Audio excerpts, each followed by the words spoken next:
Ah,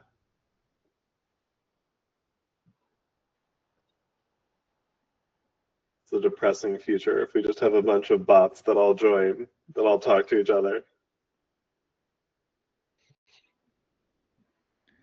There's that tweet about how if you join a meeting early and it's just you and all the bots, you just scream something like super weird, and then in the transcription it says that, and then like other things were talked about. It's good to do. All right. Let's look at the sync notes. Someone has written all sorts of stuff in. Yeah, I think Ryan and I were like working on homework right before it's due, filling it out. Yeah. Yeah. Takes me back to school. And someone forgot to post the meetup video from last week. That person was me. Of course. I thought I actually put it on YouTube. Did I just not link it in the doc? Maybe. You think your bot would do all of that, right? Agents? You know what? That would be great. I think if I paid Google like $5, they would just do it for me, but I'm not going to pay Google $5. Okay. Morning. Howdy. Hello. Yeah, June 2nd is uploaded already. Okay, so I did do my job. I just didn't link it. Yeah, here, I can do that. So $5 for coming. Well, I remember Dan reminded me like a few hours after, and I was like, oh yeah, here it is. And I just sent it to him and did not send it to anyone else. So that's my bad.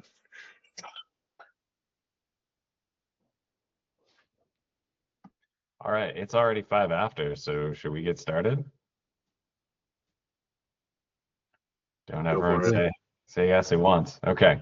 Oh, are we recording? We should probably do that. Yes. Okay, we are. Yes. Oh, I see the note taker. Yeah. All right. I will, since I didn't do highlights, thank you to Kevin and Edward who did. I'll hand it off to Edward to do the Java highlights. Thanks, Ryan. Yeah, so we just released 192. Thanks everyone participating.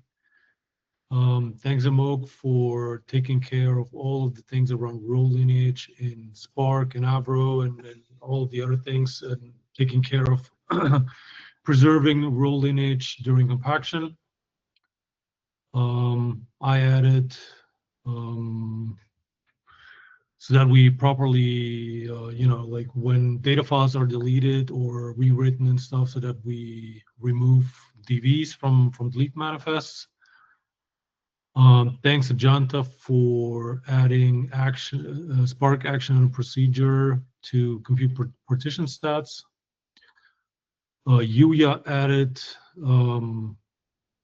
a way for S3 for like the S3 client to now finally work with S3 compliant storages because there was an issue in a newer SDK version that would break, you know, S3 compliant storages like MinIO and others.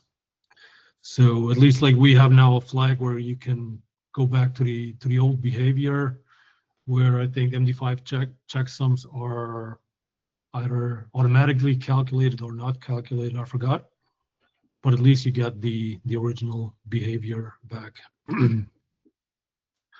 Alex fixed an issue in the S3 signer that, you know, was creating lots and lots of off sessions.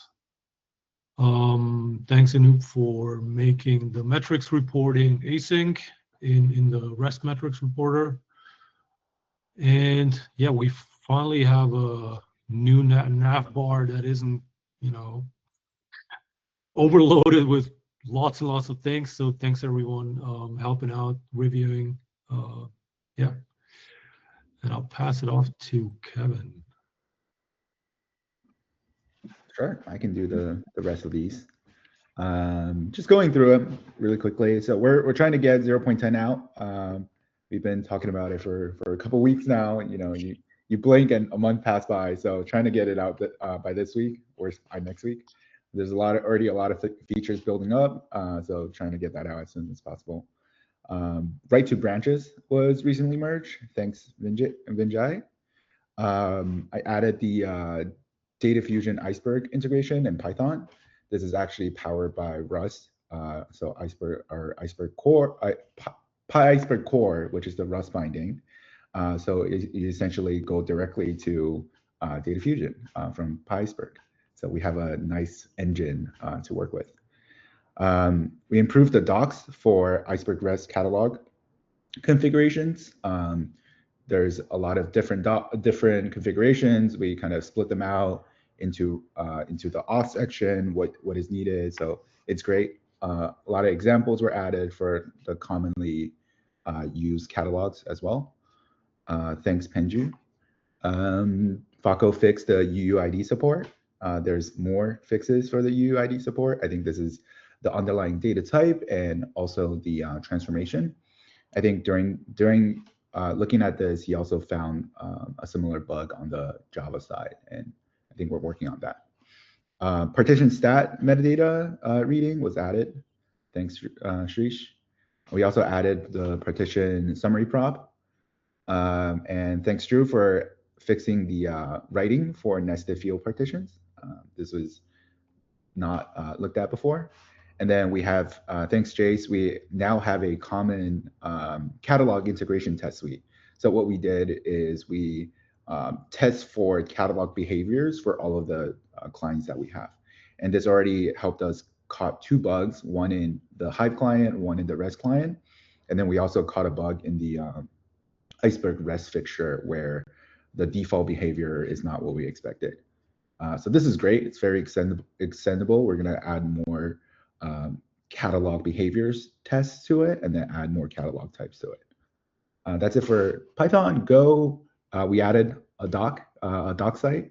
So go.iceberg.apache.org. This is really nice and clean and have a centralized place. So now all of the sub projects have their own websites. We also added transaction support for update spec in the transaction API, thanks to Leon. And then for Rust, we're currently verifying and voting for the 0.6.0 release. So if you have some time, please take a look. I think we need one more vote for this to pass, one more binding vote for this to pass. Thanks to Renji for adding the Iceberg catalog SQL crate. So now I believe we're publishing that in the next release. Thanks to Scott for adding parsing for positional delete files. This has been an ongoing effort to support deletes for Iceberg REST. We added the metadata tables for data fusion integration. And then we moved around a few catalogs in the code base so it's easier to work with. We also exposed field ID mapping from schemas, thanks to Dentony. And then we added the read manifest v1 with v2 projection.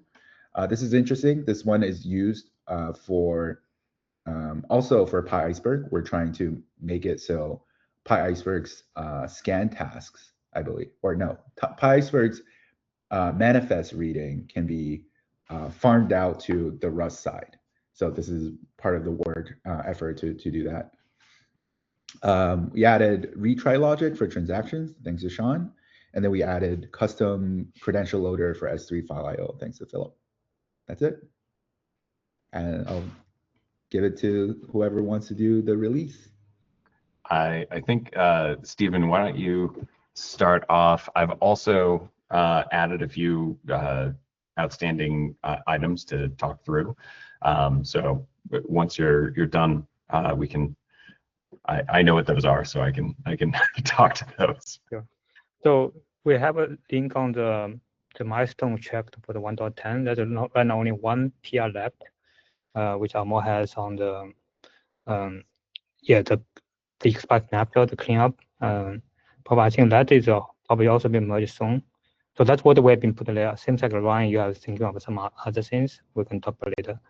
Yeah, then there's one more thing, the backport for the row lineage in the Spark 4.0 that Amor just merged yesterday. So that's the only thing I'm aware. Yeah, Ryan, you can talk about the other things probably. Yeah, so we were syncing up before this and just came up with a few things that I think we wanted to check on before before this, because I saw that the milestone was almost complete.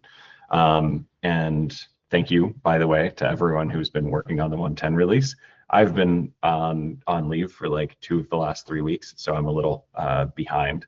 I just wanted to check on a couple of these things that we were talking about.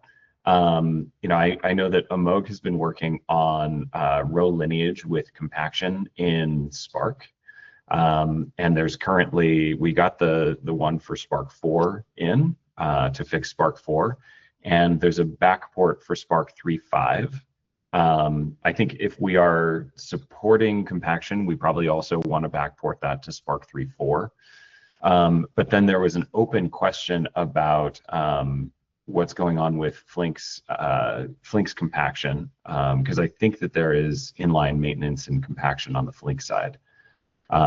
Is this that Flink just won't interact with v3 tables, or what's the status there? Because I don't think that we want to lose row lineage for Flink. Yeah, I can probably talk about it. Peter can correct me if I'm wrong. I think I chatted with Amor briefly. I think one thing we can do is maybe throw exception when we're doing compaction when we're doing Flink compaction with v3 table, because it just doesn't have to implement a row lineage. Okay. So we should throw exception for v3 tables. Okay. That seems pretty reasonable to me. I think since we want most things to either error or work with v3, we should probably get that into the 110 release. Do you guys agree? Yeah, I agree. I think I actually, yeah, I should have done it. Yeah. Okay, awesome. Thanks. We just wanted to make sure that we were thinking about all those, and thanks to Amog for thinking of it, since he's been working on the compaction stuff for Spark.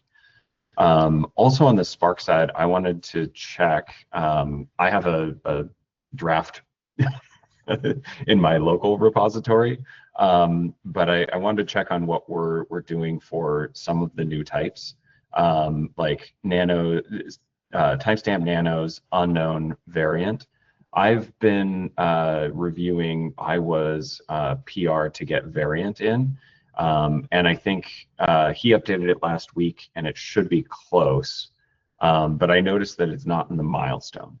So do we want to get variant in? I thought that we were hoping to get all of the v3 features somewhat supported, or confidently supported. So I was thinking that we were going to get variant in, and I can certainly prioritize those reviews this week.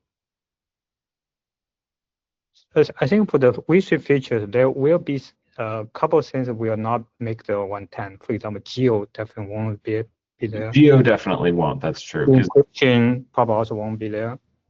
Yeah. So yeah, I think that goes to like, what is our strategy for supporting these new types? Because Geo has no representation in Spark yet. That's being added in the Spark community. So I think it's reasonable for Iceberg to be able to read and write, Geo through core libraries, but it's sort of optional for Spark because there's no corresponding type. On the other hand, for Spark 4, since we do have a variant type, and things like unknown that can be read using a null type, I would probably opt to get those in. But I think it's reasonably up for discussion what we should do here. Yeah, I think for me, I think if we can, this can be like a wrap up in a few days. I think we can get in. But if let's say take a few weeks, we probably don't want to wait for that long and to block the 110 release. Yeah, I think the only reason it wasn't in the milestone before is that we knew it would be at least this long until it got close, and we were hoping to do 110 last month. Yeah. Okay, and that sounds pretty reasonable to me. So let's try not to block for very long on this, if at all. You know, I think we're in a bit of a special situation because normally we do not block releases for feature additions, right? And I think we want to stick to that regular policy. But at the same time, I think we kind of want to, you know, I know that our goal was to make the 110 release work with as much of V3 as possible. So that's why I think it's reasonable. So I'll prioritize reviewing variant. I think it would be really nice to get unknown in, at least on the read path, right? Like the write path is basically like, you know, don't write the column. So hopefully that's also easy. But then it'd be good to get those in. That leaves geo, which has no type representation. So I think that's out. And then timestamp nanos. Timestamp nanos, I think would be good to get the group's opinion on here because there are some weird things about it. So for instance, you can read timestamp nanos and just round or truncate to micros. We can also write timestamp micros into timestamp nanos because there's no loss of precision. However, if you combine those two things, then you have, you know, something that is easily corrupting your data because if you do a merge, you're reading values as micros, writing them as micros, and you end up with truncated values. So I would probably opt to do the same thing that we're doing with geo and say, okay, Spark 4 or Spark is not going to support timestamp nanos until timestamp nanos is, you know, fully supported. With perhaps an optional opt-in to be able to write, to be able to read. So I'd probably implement the writer, but then, you know, fail reading without some Spark property to say, yes, I understand I'm discarding data. So Sorry, go ahead.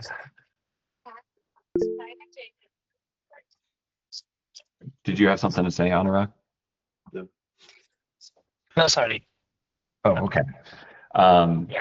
So I guess long story is I would probably not do anything on timestamp nanos right now, but we should have, you know, some partial support maybe next release. Does that sound reasonable? I think that's. I mean, the other alternative I was thinking is we could allow writing, but have reading only as a long. So like we don't actually let you read it into a Spark timestamp type, but you can read it, kind of like the way we do UUIDs. So like if you know what you're doing, you can actually use that value to do something, but it won't be a normal Spark timestamp. I think maybe the challenge there, well, yeah, the challenge there seems like we may be introducing a behavior change when we actually do get support for timestamp nanos. You know, if you have a SQL query that, you know, brings in that value and then you need to, I mean, this is what I would have be the optional thing. So you don't read it as a timestamp micro. You would optionally be able to say, I want to read it, and you would get it as a log. So we would have that parameterized. So we wouldn't do it as a behavior change. And when we do get it available, the default behavior is just read it as timestamp when there is a nano timestamp. yeah. So we would error and we would have an option to read it as a long. Okay, that seems reasonable. I guess either way, for the purposes of the 110 release, we're probably not going to be implementing timestamp nanos in Spark. So that makes sense to me, and then that means that we don't need to decide like right now. Talat, did you have something to add there?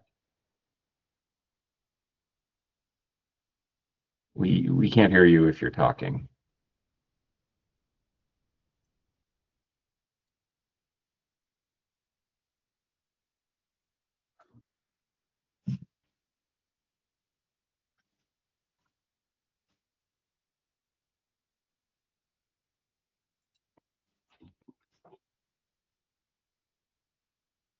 You see, the room that he was in is unmuted, but I do not hear him. Yeah. Oh, Okay. he's back. Oh, you're joining separately? You're still muted.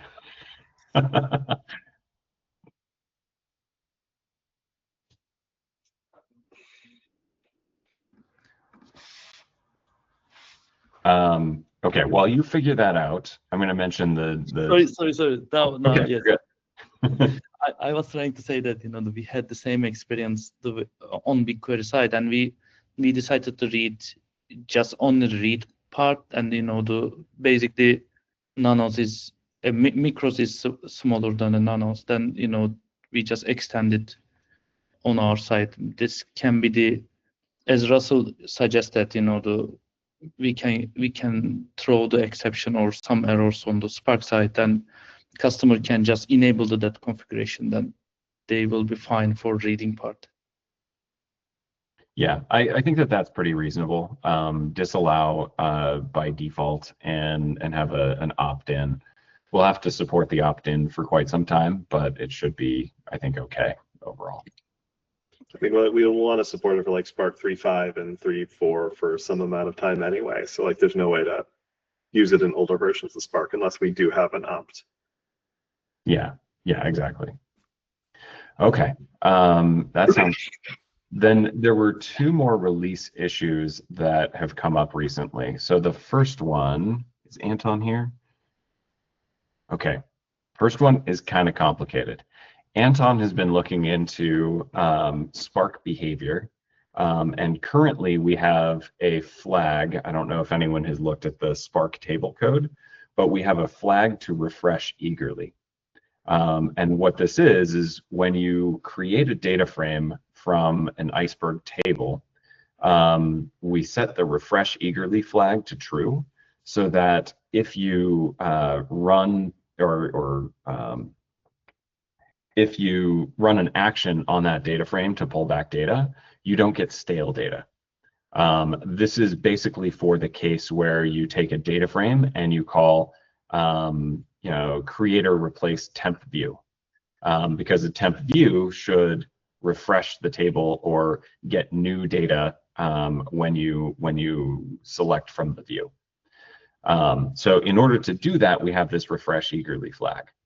The problem with it is that if you take two data frames and you join them together that reference the same table, you have potentially inconsistent table versions. So what we do in the Spark connector currently is we try to load the same table for basically all operations. So we have the caching catalog by default wrapping everything. And that works if you have defined the two data frames within the cache window. But if you are in like a notebook and you create a data frame in one cell, you do something and then you create a data frame in another cell and you take more than 30 seconds, you might get different results, different tables. And when you get those different tables, the refresh operation happens independently and you can easily get different versions. So the fix for this, Anton also came up with a fix, which is great. The fix for this is basically to have a callback in Spark table that selects the version when refreshing. So basically have something where multiple table instances all go to a version cache. And so whenever you plan, as long as planning doesn't take longer than your cache of versions lasts, you will get the same version for both. There are also Spark side changes to make this all work more seamlessly. But for now, we would like to fix the bug by introducing this version cache. Actually, Yeah, Peter.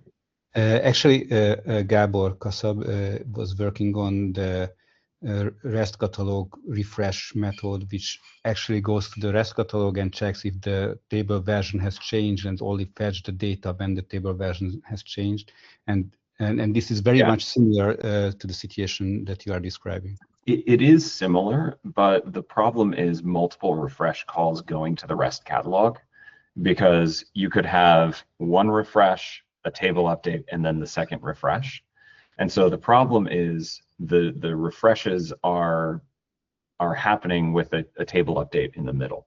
And there's not much we can do about that unless you the refresh operation is actually refreshing this cached version that everything uses when you're planning scans. Yeah, I'm just referring to this case because he was also thinking about what to do with the caching catalog and how to actually make sure that multiple users of the caching catalog with different table instances could use the same metadata cache. Yes. So it's very, very similar. Yeah, exactly. So we think that this mechanism will, first of all, improve overall weird behavior, because if you're joining two data frames and they're from different versions of the same table, you get weird results. Like a self join can easily drop rows, and that leads to data issues. So we think that we would like to do this. The drawback is that the behavior for those temporary views that are created from data frames will change slightly. So if your cache is 30 seconds, which is our default cache timeout now, you, rather than getting the latest up-to-date version of a table, you're potentially up to 30 seconds old. That's the primary change that would be introduced that is user-facing. However, if you're, if you are, it does fix the join problem. So we think that it'll fix the consistency when you're creating a new data frame or doing SQL operations on these data frames, but it will cause some unexpected staleness. Now, the reason why we want to do it now and why it's a 1.10 thing is 1.10 is our first introduction of Spark 4. So Spark 4 kind of gives us an opportunity to make this slight behavior change and document it and let people know what's going on, because the migration from Spark 3 to Spark 4 is already going to involve a lot of essentially validation and looking for other issues. So I think that we have this opportunity to get in the change now, but I want to make sure that there aren't any objections here, and we'll of course send a note to the dev list to talk about getting this in. I think it makes sense with the argument of the Spark 4. I think a similar change was introduced. I think Ziyang had that one for similar change for Spark 4, and because it's kind of slight behavior change and bundling it with Spark 4 makes sense. So, but I do hope that that won't take very long. So if it take a few days, that would. No, we're ready to go with the changes that we want to make. We understand them, so I just wanted to make sure that this seems like a good thing for us to get in. Robert. Yeah, this sounds like it's a consistency issue, problem in the scope of a particular query, like data frame operation, SQL query, whatever. Yes. I think there is exactly no query context object in Spark. I mean, Trino has this notion of a query ID, and you can associate things, but I couldn't find anything related in Spark to that. Does Spark have any plans for something like this? Yeah, so what we would also like to do is ensure that we're also planning on introducing a validation rule that checks that you're using the same version of a table across all scans in a given query execution. And we're also looking at Spark side changes to make this happen as well. But right now, without those changes in Spark or any past version, we need to figure out the best way to make queries behave as expected and not drop data. And we think that the good trade-off to make is to make your temporary views potentially a little bit more stale, but ensure that you don't have inconsistent versions within any query. So that's the trade-off that we're trying to make here. Yeah, I totally get it. I mean, there's no best way forward for that problem, definitely. Yeah. I think not about Spark coordinating versions, which is something that we're looking into. I think that would probably deserve some highlight in release notes and say, hey, look, it might change something on your side. Yeah, exactly. Okay, so we will work on getting a PR out as soon as possible to get that in, because we don't want to block the release, but I think it is an important change for Spark 4. Okay, next, there's this issue 13100, which we hit during the 1.9 release. And in fact, I think we did the 1.9.1 release because of this issue, which is that we changed the REST catalog API to produce a single event that expires multiple snapshots.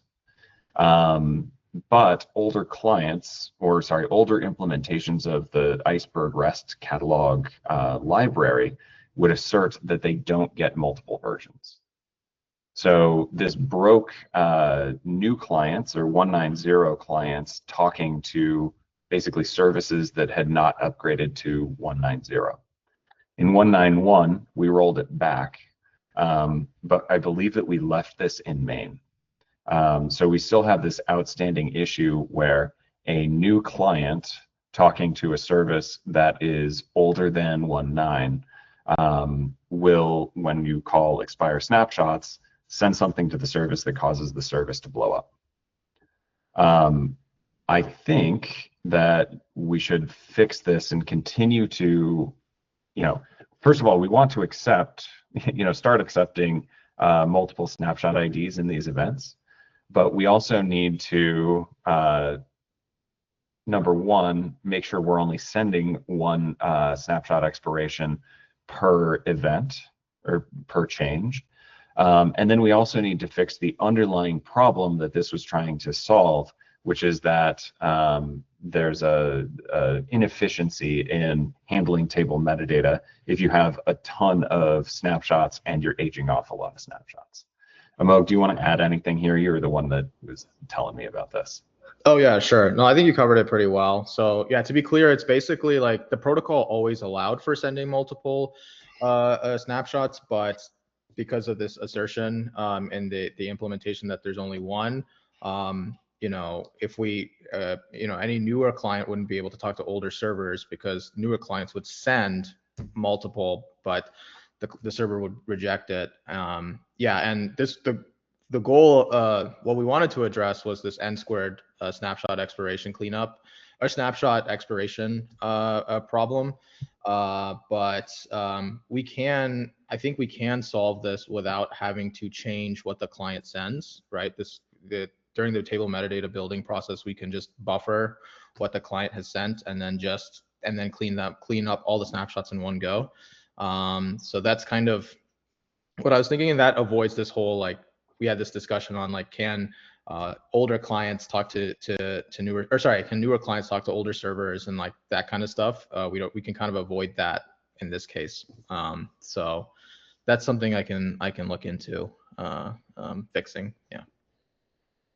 So for the purposes of 1.10 again, I think that, again, I want to make sure that there's consensus around this, but I would definitely prefer, not producing records that we know, or sorry, updates that we know are going to break with older services for, at least a few versions. So I'd prefer to get this fixed, at least on the client side. Whether we fix the long-standing issue of taking a little while longer to clean up snapshots in memory, I don't really have a problem with that. But I would really recommend that we take care of the issue here, which is making sure that new clients can still interact with old services. So do we just need to backport this PR to the main branch? No, this is something where we need to update the main branch to so the main branch, I believe, has this PR, but it changes the event that we send to one that's incompatible with older services. So we need to roll back part of this PR to basically send one snapshot expiration update per event, or sorry, per. But It should be yeah. partial rollback is in the 1.9 branch. Yes. We just need to reapply the same partial rollback in the main branch. Is that good enough? Was there a partial rollback or a full rollback in the one? The PR linked is a partial rollback. It's yeah, there were some like new classes we introduced that we kept in the 1.9 branch, but it's like a rollback. It is a rollback of the behavior of the client sending multiple. So yeah, I think that's all we would need. Right. Yeah, because I wouldn't again block based on the behavior. I think Amog is right that we should not the event that you send or the update that you send to the service shouldn't dictate this behavior. But yeah, Russell, that's essentially what we're saying, is that the update that you send shouldn't, trigger this behavior. It should just be that we stack up a whole bunch of changes and we do all the snapshot expiration at once. These should be separate things. Yeah. Sorry, I'm aware of the issue. I just wanted us to move. I wanted us to get to the place where we can bunch them up as soon as possible, because we're also seeing this like as an issue where we're getting these really large payloads. So if we could have it like as a client option, like I think that's good, especially if we're going to say like this is the future. You can start testing this out optionally on the client side. I mean, can we? So is the problem a really large update payload, or is the problem the handling within table metadata? It's the handling, which I mean we can also fix on the server side. I think it's actually what we're working on now. But it'd be nice if we could just send a single event.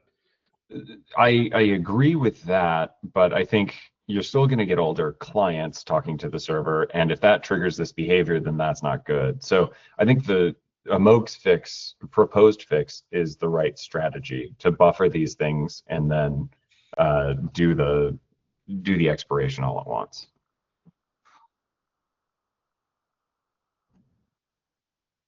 Okay, cool. So, I mean, if you guys prefer, we can work on getting that in for the release as well. I just didn't want to have many blockers. Like if we can just cherry pick something, then maybe we can. For the buffering, how do we know the client send all the requests to the same backend server? They may send to different server. So the client would send like an update table request with like a bunch of remove snapshots, right? Right now the problem is like table metadata, when it's trying to apply these updates, it'll go through each one and then it'll say like remove this snapshot. Then it goes through all the existing snapshots, removes it. So they have this n-squared problem. What we could do is we could say collect all the remove snapshots in one list or set or whatever, and then just like remove it. So that's the proposed. So it's in the scope of a given update table. You would, yeah. Yeah. Okay. I think that's probably what we should do. And if you're seeing issues with this, then we should try and get this in. But I would say it's up to you whether to. I mean, you guys have release votes, so like if we need to get this in order to fix stuff, I think that's reasonable. I mean, I wouldn't block on it because like that's essentially a server-side fix, and anyone who wants it can just pull it. Yeah, that's true. Okay, that sounds good. I mean, I know that we don't want to make decisions too that hurt, that cause pain for Polaris or Gravitino or any of the downstream ones too. So, yeah, okay. All right, cool. Well, I will move on then, because we've talked about a lot about the 110 release.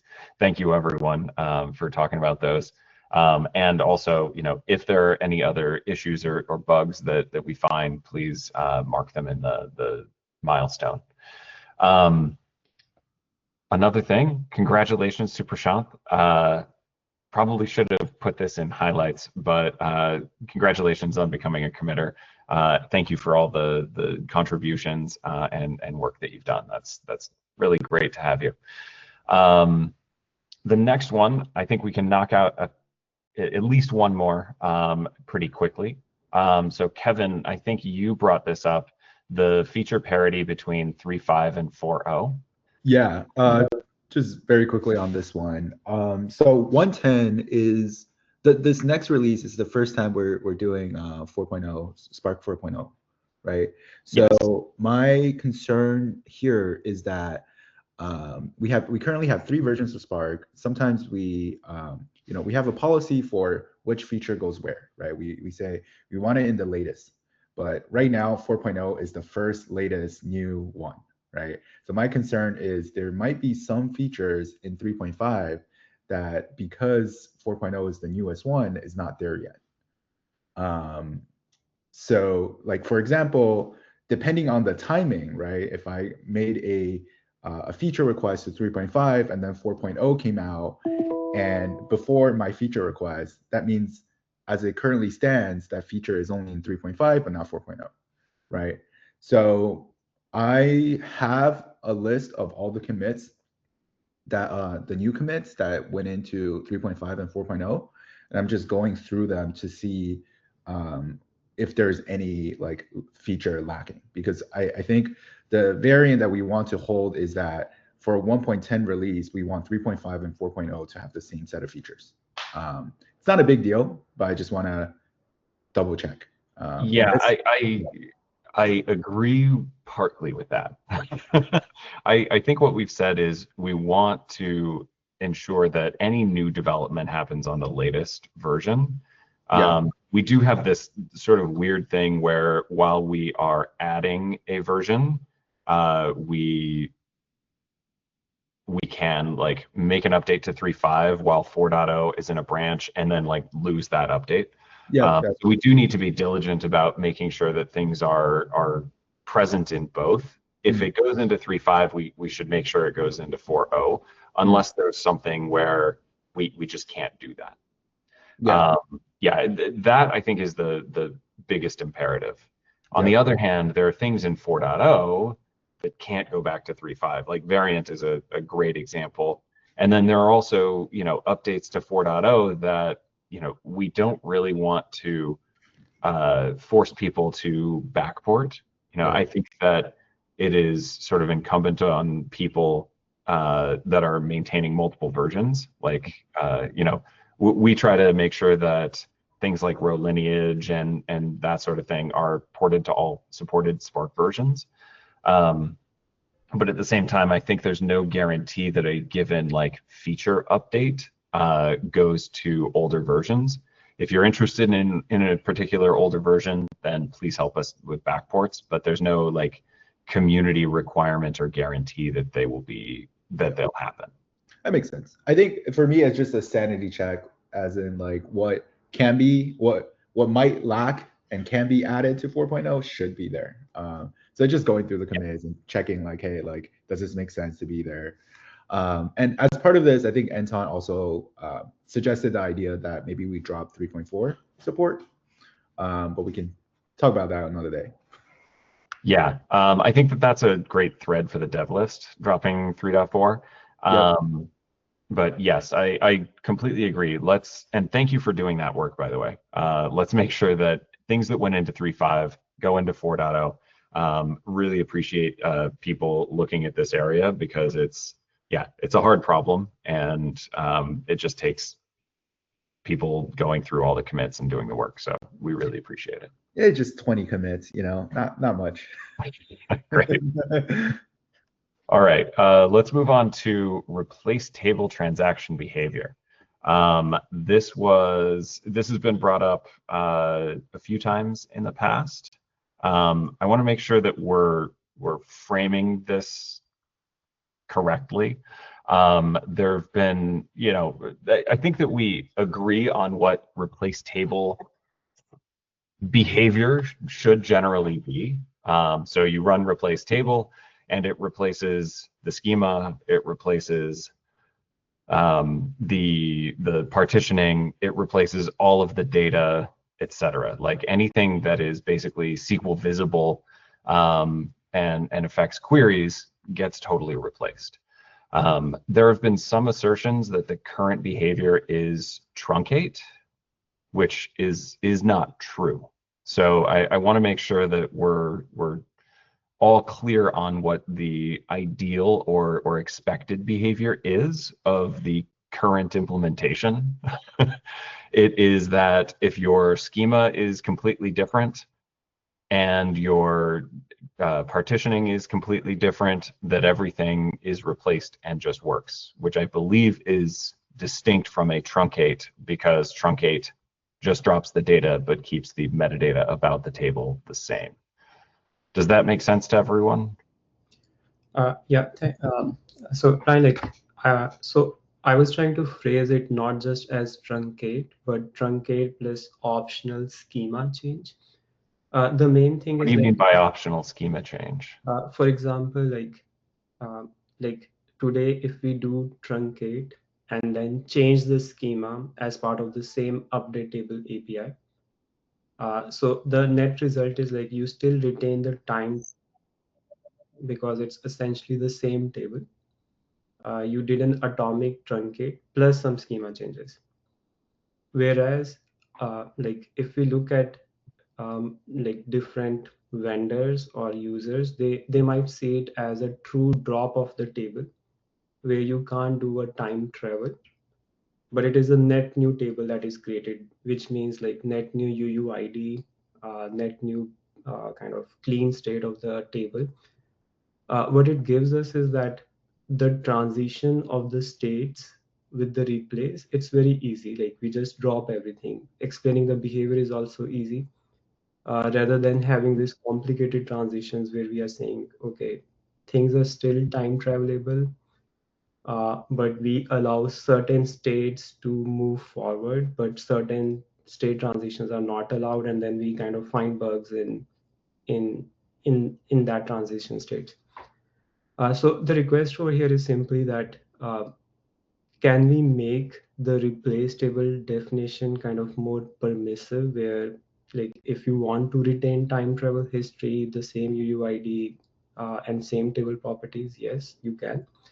But at the same time, for vendors that think of it as a true drop of the table and recreate of a net new table, we can still provide those semantics. So I'm not sure I agree with the way we're thinking about this, because to me, vendors or engines already have an API to do all of those things. So there's nothing stopping you from dropping a table through the catalog and creating a new one. Yeah. So the only thing is like when people think about the replace table behavior, let's say if they do a replace from Spark, or let's say replace from Trino, what is the end user's expectations? Should we try to like should that behavior be different if it's done from different engines? should we clarify that, like, yes, it could be different rather than making an assumption that only this behavior might be the correct behavior? I don't think that we're defining the correct behavior. Okay. So then it means like all the engines, they're free to do their own replace implementation. It could be like drop the table and then recreate it, or use the update table API. Yeah, like I mean, in the way I think about it, like Spark has behavior that I think is reasonable and I think is, there for a good reason. But I don't think that any other engine is bound by the replace, the way that Spark is handling its replace table. Got it. Yeah. Stephen? I'm just think about the implication for the material view, the refresh state. If a table is replaced today, if the Spark, the UUID is the same. So in terms of material view refresh table, would I render the material view invalid, or we just render the material view as stale?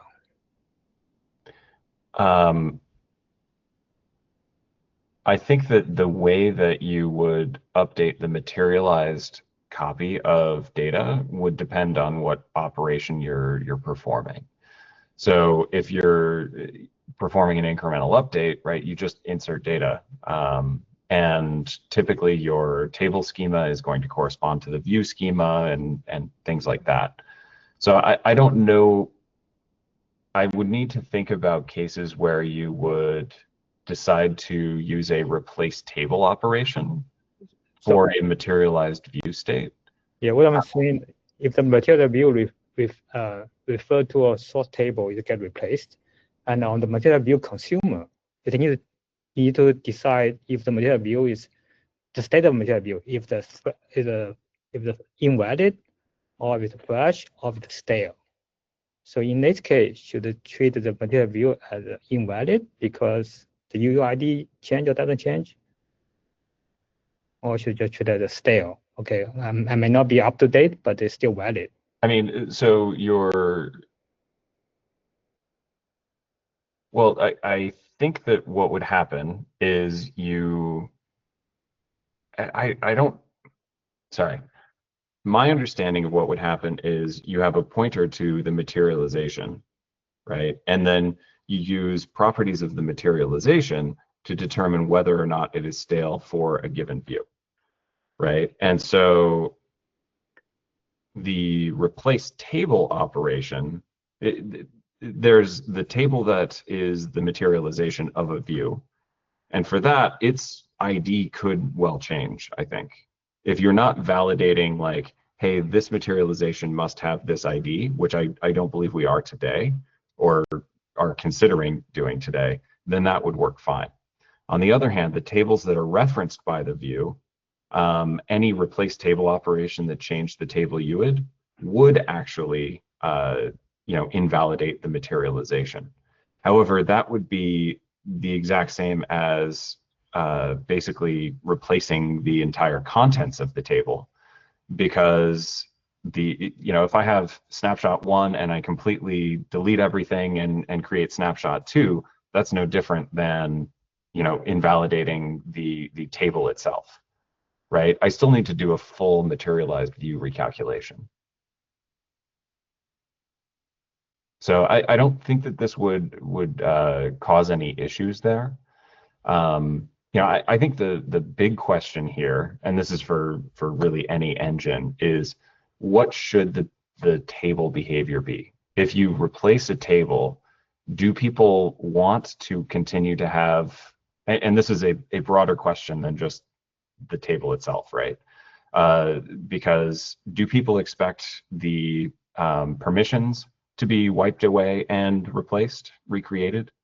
If people expect history to be preserved across replace table, then you also have to preserve things like table properties, because table properties are what controls history. So you can't say, hey, we're going to keep history, but every time you replace the table, we reset table properties to keep a specific amount of history.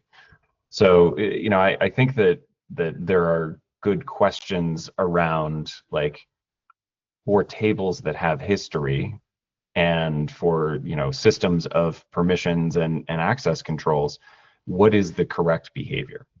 What we've, you know, traditionally done in at least Spark, and I guess probably Trino as well, is, you know, to replace the table data and anything like visible as the current state of the table, but to maintain that history and consider it the same table object. So I think that that's pretty reasonable, but again, I would not say that every engine has to do it that way.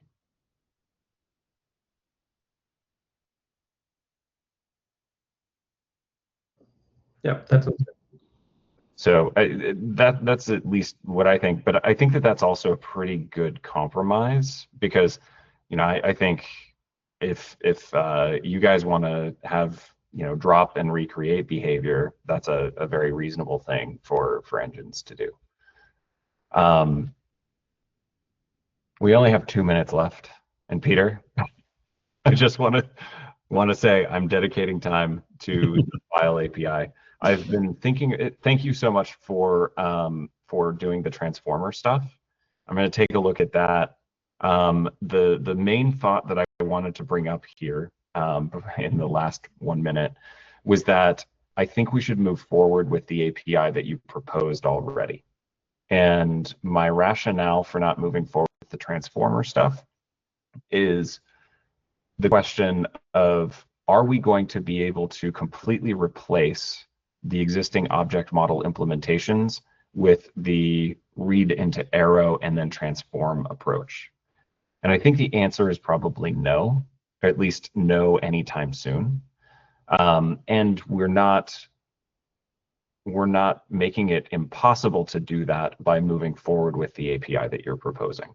So I think that the right path forward is to, you know, continue to refine, and honestly, I think the API that you're proposing is pretty close.